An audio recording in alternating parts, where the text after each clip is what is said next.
ఒకే తండా నుంచి 9 మంది స్టాఫ్ నర్సులు. సంగారెడ్డి జిల్లా తుర్కపల్లిలో యువతీ యువకుల ఘనత. అదొక తండా. విద్యకు, వైద్యానికి చాలా దూరం. అక్కడి నుంచి ఏకంగా 9 మంది స్టాఫ్ నర్సుగా సెలెక్ట్ కావడంతో ఇప్పుడు వార్తల్లో నిలిచింది. ఇటీవల వెలువడిన తెలంగాణ మెడికల్ స్టాఫ్ నర్సు ఫలితాల్లో సంగారెడ్డి జిల్లా నారాయణఖేడ్ మండలం తుర్కపల్లి తండాకు చెందిన విజయ్, వినోద్, రాజు, మోహన్, సంగ్రామ్, చైతన్, రజిత, మౌనిక, ప్రియాంక స్టాఫ్ నర్స్ జాబ్కి సెలెక్ట్ అయ్యారు. స్టాఫ్ నర్సుల కోసం గత ప్రభుత్వం 2022లో నోటిఫికేషన్ వేయగా 2023 ఆగస్టులో వీరు పరీక్ష రాశారు. 9 మంది సెలెక్ట్ కావడంతో తండావాసుల ఆనందానికి అవధులు లేకుండా పోయాయి. సెలెక్ట్ అయిన వారిని తుర్కపల్లి సర్పంచ్ స్రవంతి, తండా సర్పంచ్ జమినీ బాయ్ అభినందించారు. సో ఒకే తండా నుంచి అయితే 9 మంది అయితే స్టాఫ్ నర్సులుగా ఎంపిక కావడం జరిగింది. అలా కావడంతో ఆ తండా వాసులందరికైతే సంతోషంగా ఉందని అయితే చెప్పడం జరిగింది. ఖాళీ పోస్టుల భర్తీ ప్రక్రియపై టీఎస్పీఎస్సీ కసరత్తు షురు. సాధ్యమైనంత త్వరగా ఉద్యోగాల భర్తీ క్యాలెండర్ ప్రకటనకు చర్యలు. కొత్తగా ఏర్పాటైన తెలంగాణ రాష్ట్ర పబ్లిక్ సర్వీస్ కమిషన్ టీఎస్పీఎస్సీ పోస్టుల భర్తీకి సంబంధించిన కసరత్తును మొదలుపెట్టింది. సాధ్యమైనంత త్వరగా ఉద్యోగాల భర్తీ క్యాలెండర్ను ప్రకటించడానికి వీలుగా చర్యలు తీసుకుంటున్నారు. టీఎస్పీఎస్సీ చైర్మన్గా మాజీ డీజీపీ మహేందర్ రెడ్డితో పాటు కొందరు సభ్యులను ప్రభుత్వం నియమించిన విషయం తెలిసిందే. ఈ నేపథ్యంలో కమిషన్ తన కార్యకలాపాలను ప్రారంభించింది. చైర్మన్తో పాటు సభ్యులు టీఎస్పీఎస్సీ కార్యాలయానికి వస్తూ విధులు నిర్వర్తిస్తున్నారు. నిలిచిపోయిన ఉద్యోగాల భర్తీ ప్రక్రియను మళ్లీ ఎలా మొదలుపెట్టాలి, ఇంకా మొదలుపెట్టని పోస్టుల భర్తీని ఎలా చేపట్టాలి వంటి అంశాలపై దృష్టి పెట్టారు. ఇందులో భాగంగా ఆయా పోస్టుల వారీగా నియామకాల స్థాయిలను పరిశీలిస్తున్నారు. వీటిని ముందుకు తీసుకెళ్లడంలో ఎదురయ్యే ఇబ్బందులపై దృష్టి పెట్టారు. ముఖ్యంగా కోర్టు కేసులు రాకుండా ముందస్తు చర్యలు తీసుకోవాలని నిర్ణయించినట్టు తెలుస్తోంది. ఇప్పటికే గ్రూప్ 1 పోస్టులకు సంబంధించి సుప్రీంకోర్టులో కేసు ఉంది. అలాగే మహిళా రిజర్వేషన్ అమలుపైన హైకోర్టులో కేసులున్నాయి. ఇలాంటి న్యాయపరమైన అంశాలను పరిశీలిస్తున్నారు. ఫిబ్రవరి నుంచి ఉద్యోగాల భర్తీ ప్రక్రియను ప్రారంభించాలని కమిషన్ ఓ నిర్ణయానికి వచ్చినట్టు తెలుస్తోంది. అంటే వారం 10 రోజుల్లో పూర్తి క్యాలెండర్ను విడుదల చేసేలా అధికారులు తమ కార్యాచరణను రూపొందిస్తున్నారు. సో ఖాళీ పోస్టులు ఏవైతే ఉన్నాయో వాటిని భర్తీ చేసే ప్రక్రియ అయితే టీఎస్పీఎస్సీ స్టార్ట్ చేసింది. సో కొత్తగా టీఎస్పీఎస్సీ చైర్మన్గా నియమించబడ్డ డీజీపీ మహేందర్ రెడ్డితో పాటు ఇంకా కొంతమంది సభ్యులు వాళ్ళ పని అయితే స్టార్ట్ చేయడం అయితే జరిగింది. ఇప్పటి వరకు రిలీజ్ చేసిన పోస్టులని దానికి సంబంధించిన ఎగ్జామ్ డేట్లు కానీ అదేవిధంగా ఇంకా చేపట్టబోయే పోస్టులు ఏమున్నాయనే విషయంలో వీళ్ళైతే కసరత్తు స్టార్ట్ చేశారు. మేబీ ఈ ఫిబ్రవరిలో ఈ 10-15 రోజుల్లో దానికి సంబంధించిన కార్యాచరణ అయితే రిలీజ్ చేస్తారని అయితే ఇందులో ఇవ్వడం జరిగింది. ట్రాన్స్కో జెన్కో డైరెక్టర్ పోస్టులకు నోటిఫికేషన్. తెలంగాణ రాష్ట్ర విద్యుత్ ఉత్పాదన సంస్థ టీఎస్ జెన్కో వీటిలో కొత్త డైరెక్టర్ నియామకానికి రాష్ట్ర ప్రభుత్వం సోమవారం వేర్వేరు నోటిఫికేషన్లు జారీ చేసింది. Transco director, grid transmission director, finance director, projects పోస్టులతో పాటు జెన్కో డైరెక్టర్, జల విద్యుత్ డైరెక్టర్, థర్మల్ ప్రాజెక్టులు director, HR and IR director, coal logistics director, finance commercial పోస్టులకు దరఖాస్తును ఆహ్వానించింది. దరఖాస్తుదారుల వయస్సు 62 ఏళ్లలోపు ఉండాలని స్పష్టం చేసింది. ట్రాన్స్కో జెన్కో డైరెక్టర్ల పోస్టులకు దరఖాస్తు చేసుకోవడానికి మార్చి 1ని చివరి తేదీగా నిర్ణయించింది. త్వరలోనే డిస్కంల డైరెక్టర్ పోస్టులకు కూడా నోటిఫికేషన్ విడుదల చేయనుంది. ఇంటర్వ్యూ ద్వారా ఎంపిక. ట్రాన్స్కో జెన్కో టీఎస్ఎన్పీడీసీఎల్ సంస్థల్లో డైరెక్టర్గా సంబంధిత విభాగాల్లో అనుభవం, పరిజ్ఞానం కలిగిన అర్హులైన ఇన్ సర్వీస్ రిటైర్డ్ విద్యుత్ అధికారులను ప్రభుత్వం ఎంపిక చేయనుంది.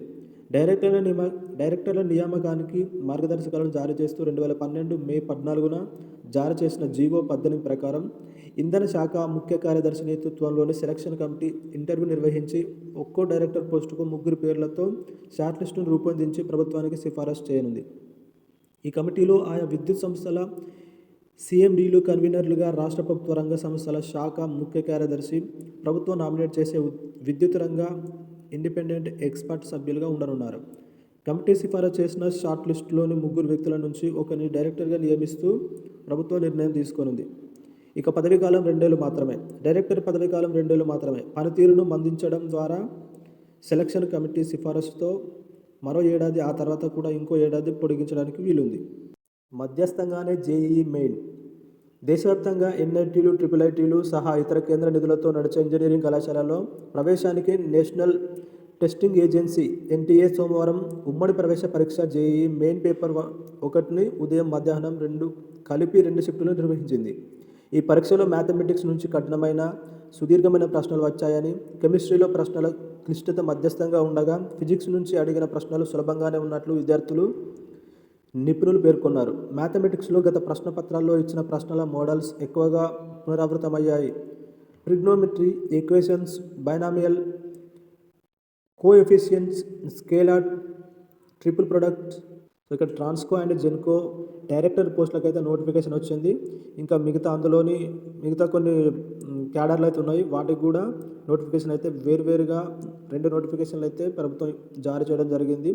సో దానికి అర్హులైన వారైతే దీనికి సంబంధించిన ఇన్ఫర్మేషన్ను చూసుకొని అప్లై చేసుకోవచ్చు. అంశాలను సిలబస్ నుంచి తొలగించినప్పటికీ వాటిపై ప్రశ్నలు ఇవ్వడం గమనార్హం. దీన్ని దేశవ్యాప్తంగా ఉన్న ఎన్ఐటీలు, ట్రిపుల్ ఐటీల్లో సీట్లను ఫిలప్ చేయడం కోసం అయితే ఈ ఎగ్జామ్ నిర్వహిస్తారు. మరి మీరు ఎవరైనా రాసుంటే మరి మీకు ఎలా అనిపించింది ఆ పేపరు కింద కామెంట్లో తెలియజేయండి. ఇక్కడ ఇంకో వార్త చూసుకున్నట్లయితే వీఆర్ఓలను తిరిగి రెవెన్యూలోకి తీసుకోవాలి. గ్రామ రెవెన్యూ వ్యవస్థను పునర్నిర్మించాలని, ఇతర శాఖల్లోకి పంపిన వీఆర్ఓలను తిరిగి రెవెన్యూలోకి తీసుకోవాలని revenue employees services association TESRA ప్రతినిధి బృందం ప్రభుత్వాన్ని కోరింది. ఈ మేరకు సోమవారం రెవెన్యూ శాఖ మంత్రి పొంగులేటి శ్రీనివాసరెడ్డిని టెస్రా అధ్యక్ష ప్రధాన కార్యదర్శులు వంగ రవీందర్ రెడ్డి, గౌతమ్ కుమార్, పూర్వ VRO JAC chairman Golconda Satish తదితరులు కలిసి వినతిపత్రం అందించారు. దీనిపై సానుకూలంగా స్పందించిన మంత్రి వీఆర్ఓల సమస్యలను పరిష్కరిస్తామని హామీ ఇచ్చినట్లు టెస్రా నేతలు తెలిపారు.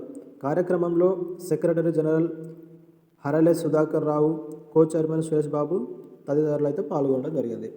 సో వీఆర్ఓలను మళ్ళీ తిరిగి రెవెన్యూలోకి తీసుకోవాలని అయితే టెస్రా ప్రతినిధి బృందం అయితే ప్రభుత్వాన్ని కోరడం జరిగింది.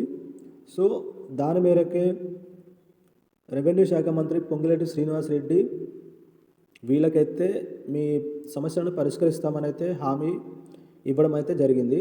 సో మరి తర్వాత ఇంకా ఎలాంటి నిర్ణయాలు తీసుకుంటారు, మరి వీఆర్ఓలను తిరిగి రెవెన్యూలోకి తీసుకుంటారా, ఏం చేస్తారనేది సో ముందు తెలుస్తుంది. ఇక్కడ విద్యాశాఖ ఉద్యోగులకు కనీస వేతనాలు ఇవ్వాలని అయితే రాయడం జరిగింది. డిప్యూటీ సీఎం బట్టికి టీఎస్ యూటీఎఫ్ వినతి. విద్యాశాఖలో పనిచేస్తున్న ఉద్యోగులకు కనీస వేతనాలు అమలు చేయాలని టీఎస్ యూటీఎఫ్ ప్రభుత్వాన్ని కోరింది. ఈ మేరకు సోమవారం ప్రజాభవన్లో డిప్యూటీ సీఎం బట్టిని టీఎస్ యూటీఎఫ్ రాష్ట్ర అధ్యక్షుడు, ప్రధాన కార్యదర్శులు జంగయ్య, చావరవి, సీనియర్ నాయకుడు మాణిక్ రెడ్డి కలిసి వినతిపత్రం అందించారు. కేజీబీవీ అర్బన్ రెసిడెన్షియల్ పాఠశాలలు, యూఆర్ఎస్ సమగ్ర శిక్ష కాంట్రాక్టు ఉద్యోగులకు గిరిజన సంక్షేమ శాఖలో సిఆర్టీలకు కనీస వేతనాలు అమలు చేయాలని కోరారు. గత ప్రభుత్వం సమాన పనికి సమాన వేతనం ఇవ్వాలన్న సుప్రీంకోర్టు తీర్పును కూడా అమలు చేయలేదని ఆవేదన వ్యక్తం చేశారు. ఫిబ్రవరిలో జరగనున్న కేంద్ర ప్రభుత్వ ప్రాజెక్టు అప్రూవల్ బోర్డు పీఏబీ సమావేశంలో సమగ్ర శిక్ష ఉద్యోగులందరికీ వారు పనిచేస్తున్న post minimum time scale basic pay అమలు చేయాలని విన్నవించారు. అలాగే గిరిజన సంక్షేమ శాఖ ఆశ్రమ పాఠశాలలో పనిచేస్తున్న సిఆర్టీలకు కూడా బేసిక్ పే ఇవ్వాలన్నారు. సంబంధిత అధికారులతో మాట్లాడి పరిష్కారానికి ప్రయత్నిస్తానని బట్టి హామీ ఇచ్చినట్లు వారు తెలిపారు. 2 ఏళ్లుగా పోరాడుతున్నాం, న్యాయం చేయండి. సీఎంను కలిసేందుకు వచ్చిన స్టాఫ్ నర్సులు 2 ఏళ్లుగా తమను సొంత జోన్లకు కేటాయించాలని ఉద్యమిస్తున్నా ఎవరు పట్టించుకోవడం లేదని medical and health department staff నర్సులు ఆవేదన వ్యక్తం చేశారు. సోమవారం సీఎం రేవంత్ రెడ్డిని కలిసేందుకు వివిధ జిల్లాల నుంచి పెద్ద ఎత్తున స్టాఫ్ నర్సులు వచ్చారు.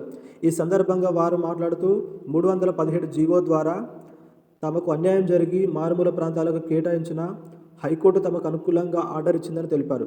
కానీ గత ప్రభుత్వం దీన్ని పట్టించుకోలేదని, సీఎం రేవంత్ రెడ్డి ఎన్నికల హామీల్లో భాగంగా తమకు న్యాయం చేస్తారని హామీ ఇచ్చారన్నారు. కొత్త జీవో కింద ఉద్యోగాలు కేటాయించడానికి ముందు తమకు న్యాయం చేయాలని, లేదంటే తీవ్ర అన్యాయం జరుగుతుందని ఆవేదన వ్యక్తం చేశారు. ఈ మేరకు వినతి పత్రాన్ని సీఎం కార్యాలయ అధికారులకు అందజేశారు. రాష్ట్ర వ్యాప్తంగా 500 నుంచి 700 మంది స్టాఫ్ నర్సులు 317 జీవో కింద అన్యాయానికి గురయ్యారని వెల్లడించారు. సో 2 ఏళ్ల నుంచి అయితే స్టాఫ్ నర్సులు అయితే పోరాటం చేస్తున్నారట. దానికైతే గత ప్రభుత్వం పట్టించుకోలేదని, సో ఈ ప్రభుత్వం వచ్చిన తర్వాత అంటే రాకముందు కూడా హామీ ఇచ్చారు సీఎం రేవంత్ రెడ్డి గారు. దాని గురించి మమ్మల్ని పట్టించుకోవాలని 317 జీవో ద్వారా వాళ్ళకు అన్యాయం జరిగిందని వాళ్ళ ఆవేదన అయితే తెలియజేయడం జరిగింది. ఇక్కడ జీవో 317 బాధలకు న్యాయం చేయాలి. ఇంతకుముందు వారితే సో దీంట్లో వీళ్ళైతే కొంచెం అగెనిస్ట్ ఇవ్వడం జరిగింది. అదేంటంటే వైద్య ఆరోగ్య శాఖలోని జీవో 317 బాధిత స్టాఫ్ నర్సులకు న్యాయం చేశాకే కొత్త వారికి పోస్టింగ్స్ ఇవ్వాలని తెలంగాణ వైద్య ప్రజా ఆరోగ్య ఉద్యోగుల సంఘం రాష్ట్ర associate president N Srinivas Karna, రాష్ట్ర joint general secretary Aftab Ahmed Khan ఒక ప్రకటనలో డిమాండ్ చేశారు. గత ప్రభుత్వం 2 ఏళ్ల క్రితం 317 జీవో తీసుకొచ్చి ఉద్యోగులకు ఎటువంటి స్థానికత, సొంత జోన్ కూడా చూడకుండా ఇష్టమున్న రీతిగా వందల కిలోమీటర్ల దూరంలో ఉన్న జిల్లాలకు బదిలీ చేసిందన్నారు. దీంతో ఉద్యోగులు 2 ఏళ్లుగా ఎన్నో కష్టాలు అనుభవిస్తూ విధులు నిర్వర్తిస్తున్నారని తెలిపారు. కొత్తగా వచ్చిన ప్రభుత్వం 317 జీవోను సవరించి బాధిత ఉద్యోగులకు న్యాయం చేస్తామని మేనిఫెస్టోలో పెట్టారని, కావున వైద్య ఆరోగ్య శాఖలోని 317 జీవో బాధిత ఉద్యోగులందరికీ ప్రత్యేక బదిలీలు చేపట్టాలని కోరారు. సో మొన్ననే స్టాఫ్ నర్సులకు సంబంధించిన నోటిఫికేషన్ అయితే వస్తుంది అని అయితే చెప్పాం కదా. సో అందులో భాగంగా ఫస్ట్ 317 జీవో వల్ల నష్టపోయిన ఎవరైతే స్టాఫ్ నర్సులు ఉన్నారో సో వాళ్ళకు ఫస్ట్ న్యాయం జరగాలి. గత ప్రభుత్వం అయితే తీసుకొచ్చిన ఈ జీవో వల్ల చాలా సమస్యలను అయితే ఎదుర్కొన్నాం. మేము చాలా కష్టాలు పడ్డాం. 100 కిలోమీటర్ల దూరంలో వేసినా కూడా మేము వెళ్ళి మా విధిని అయితే నిర్వర్తిస్తున్నాం. సో దానిలో భాగంగా మాకు చాలా కష్టంగా ఉంది. అక్కడికి చాలా దూరం వెళ్ళడం, పనిచేయడం అని అయితే వీళ్ళైతే వాళ్ళ యొక్క బాధను అయితే వ్యక్తపరచుకోవడం జరిగింది. ఫస్ట్ మా బాధను పట్టించుకొని మాకు న్యాయం చేసిన తర్వాతనే కొత్తగా రిక్రూట్మెంట్ చేయాలి, అంతవరకు చేయొద్దు. ఫస్ట్ మాకు న్యాయం చేయండి, మాకు న్యాయం చేసిన తర్వాతగా కొత్తగా రిక్రూట్మెంట్ చేయాలని అయితే వీళ్ళైతే కోరడం జరిగింది. సో ఇది ఫ్రెండ్స్ ఈరోజు విద్యా ఉద్యోగ సమాచారం. ఈ వీడియో కనుక నచ్చినట్లయితే ప్లీజ్ లైక్ చేయండి, అదేవిధంగా మీ ఫ్రెండ్స్ షేర్ చేయండి. నా ఛానల్ కూడా సబ్స్క్రైబ్ చేసుకోండి ఫ్రెండ్స్. Thank you.